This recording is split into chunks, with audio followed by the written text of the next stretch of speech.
किसी ने पूछा कि मेरे साथ एक दोस्त जा रहा था मेरा, ऐसा सा तकड़ा सा, और किसी ने पूछा करे आपके, करे मेरे दोस्त से पूछा करे आपकी सेहत का क्या राज है। मैंने कहा इसने एक भी दावत कभी मिस नहीं की, इसने एक भी इनविटेशन मिस नहीं किया, इसने कोई शादी नहीं छोड़ी, इसने को जहां रसगुल्ले ना खाए हो, इसने कोई किसी का बर्थडे नहीं छोड़ा आज तक। छोड़ा तूने अब तक? मेरा रसगुल्ले नहीं छड़े, बाकी मैं छाड़ दूंगी। मैं क्या सुना, मतलब आपके सामने है कि इसने दावत एक बार भी नहीं छोड़ी। आपकी सेहत का राज, कहते इसकी सेहत का राज, इसने कभी दावत नहीं छोड़ी। और आप अपने दिल पर हाथ रख के पूछो, आप कभी किसी की दावत में गए हो? आप 2 दावत में गए, तीसरी नहीं गए। इसका लड़का हमारी शादी में नहीं आया था, इसका बाप हमारे बच्चे के इसने हमें कार्ड नहीं दिया था, ये हमारे मोहल्ले में इसने हमारे लिए ये नहीं लेकर आया। हम जलते हैं, भुनते हैं, अंदर से जेलस रखते हैं कि नहीं? कितने इनविटेशन आपने मिस किए हैं? हाँ या ना? सच बोलो, कितने इनविटेशन मिस किए हैं? कहता है इसका मतलब जलन का आत्मा आपके अंदर काम कर रहा है। इसलिए कहता है बहुत बार हमारी लाइफ में कहता है ग्रोथ होनी रुक जाती है। लेकिन अगर आज आप चाहते हैं कि परमेश्वर मेरी लाइफ में ग्रोथ करे, तो उसी समय आज आपको वो जलन का आत्मा बाहर फेंकना है यीशु मसीह के नाम में। आज कहो जलन का आत्मा मेरे बच्चों के ऊपर से जाए, मेरे परिवार के ऊपर से जाए। कहो आज कैसा भी इनविटेशन हो मैं जाऊंगा। यीशु मसीह ने आपको इनविटेशन दिया, कह रहा बहुत अंदर हमारे अंदर जलन थी, अरे ये तो ईसाई है, ये तो धर्म बदलते हैं, हम नहीं जाएंगे। लेकिन जब हम ना करते रहे, एक दिन आज हम तरसते हैं हमें इनविटेशन मिले और हम जाएं आज रात यीशु मसीह के नाम में। परमेश्वर ऐसे लोगों के लिए आज दिल नहीं खोलेगा, कह रहा मुट्ठी खोलेगा स्वर्ग से यीशु मसीह के नाम में। आज रात के बाद मैं कह रहा हूँ जिसका बिजनेस बंद है मेरे पास आ जाना, 5000 दूंगा उसको।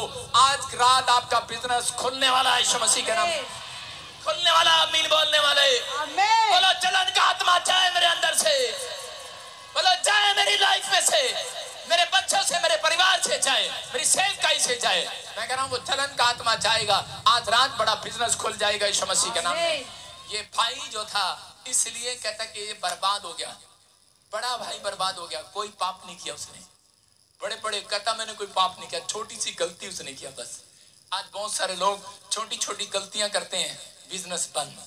छोटी गलतियों का ध्यान नहीं देते, इसलिए प्रॉब्लम है। लेकिन आज बहुत सारे लोग अपनी लाइफ में खुश नहीं रहते। इनविटेशन कहता देते नहीं है परमेश्वर को, परमेश्वर का इनविटेशन मिलता है हम लोग नाराज हो जाते हैं।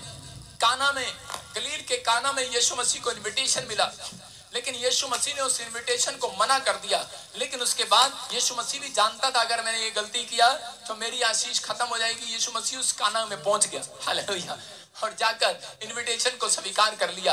आज हो सकता है यीशु मसीह आपके यहाँ पर आना पसंद न कर रहा हो, लेकिन जैसे ही करे मार्था, जैसे ही मरियम ने उस समय में अपनी गलती को माना और उसी समय उसने अपने चेलों को समझाया जैसा यीशु का वैसा करना, उसी समय यीशु मसीह ने वो इनविटेशन स्वीकार कर लिया।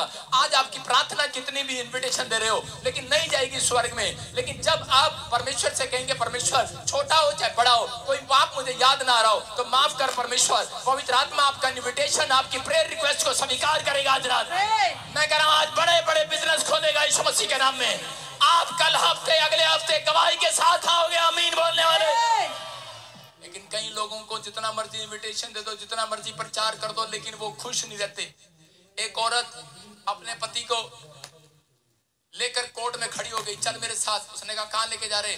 जज के सामने गई, कह रहे तलाक देने, मुझे से तलाक चाहिए।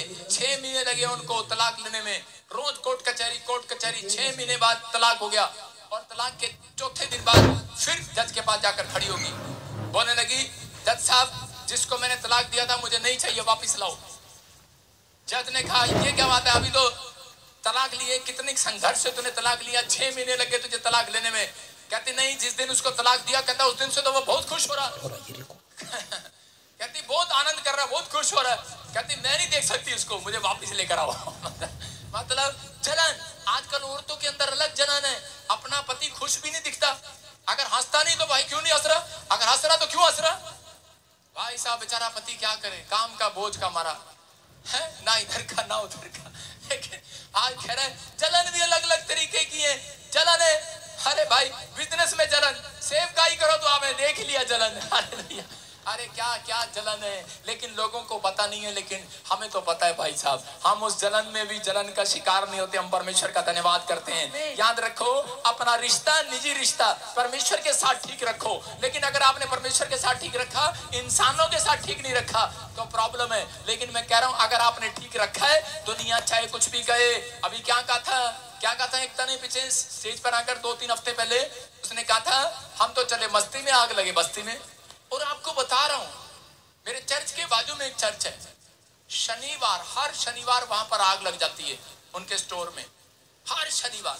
वो बड़े बड़े साइंटिस्ट बुलाते हैं, मैं चंडीगढ़ की बात कर रहा हूं, वो अलग अलग साइंटिस्ट बुलाते हैं, अलग अलग। वो कहते हैं ये आग क्यों लग रही है? मैंने कहा ये आग तो ऊपर वाला ही बुझा सकता है। हालेलुया। अरे भाई, पहले हमारे यहाँ आग लगा के उधर अपनी बुझाने के चक्कर में हो, हैं? मैंने क्या कहा? मैं ये कह रहा हूं कि आप अगर किसी के लिए खड्डा खोदते हैं तो परमेश्वर आपको नहीं जाने देगा। वो कह रहा है उस आपको खड्डे में नहीं जाने नहीं देगा। याद रखना, अगर कोई आपके लिए गड्ढा खोद रहा है, अगर आपका निजी रिश्ता परमेश्वर के साथ, इंसानों के साथ ठीक है, कोई आपको खड्डे में गिराना चाहे, परमेश्वर बाहर निकालने के लिए तैयार है यीशु मसीह के नाम में।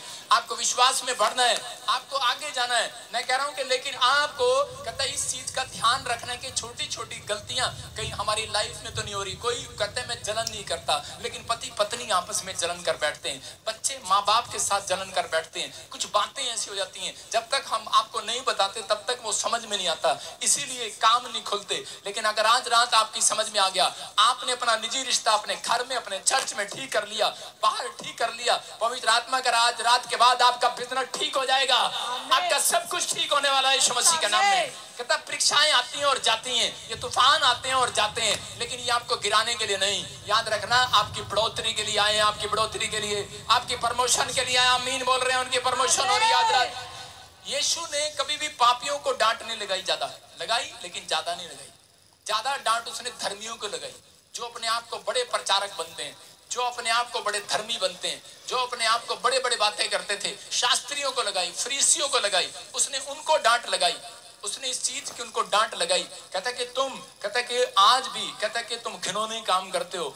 मैं कह रहा हूं कि बहुत सारे लोग जो है माफ नहीं करते एक दूसरे को, लेकिन परमेश्वर चाहता है कि हम माफ करें। एक आदमी था, कहने लगा छोटी छोटी गलतियां आदमी की, वही इसी कारण से परमेश्वर नाराज हो जाता है। बहुत बार हम परमेश्वर काम करना बंद करता है। अगर आप तमीज से बात ना करें किसी के साथ, कोई आपकी भलाई करे, आप रोज किराने की दुकान पर जाएं, आपको उधार दे दो, उधार दे दो, अगर आप उसे बदतमीजी से बात करें तो वो आपको उधार देना बंद कर देगा। लेकिन जितना आप मुंह में गुड़ रखेंगे उतना आपको वो उधार देता चला जाएगा।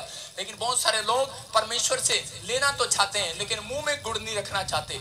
एक बार एक व्यक्ति था और कहने लगा, जब उसका काम बंद हो गया तो कहने लगा, क्या जिंदगी दी परमेश्वर, बेकार सी, क्या पत्नी दी, सुनती नहीं है, कहना नहीं मानते।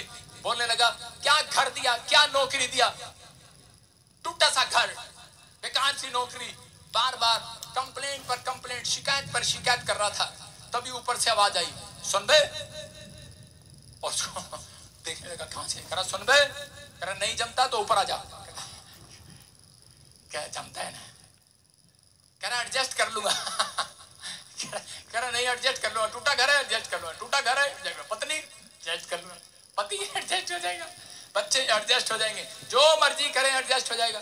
एक आदमी रोज मेरे कान खाता, कहता पापा, करा हमारा घर पता कहाँ है, वहां पर सामने, वहां पर है, वहां पे सवेरे सवेरे भोंपू बजता है, और फिर कहता है शुरू में कहता हम कहाँ जाए, हमारा घर चेंज कराओ, हमारा घर चेंज कराओ। मैंने कहा कैसे कराएं यार, मैंने कहा भाई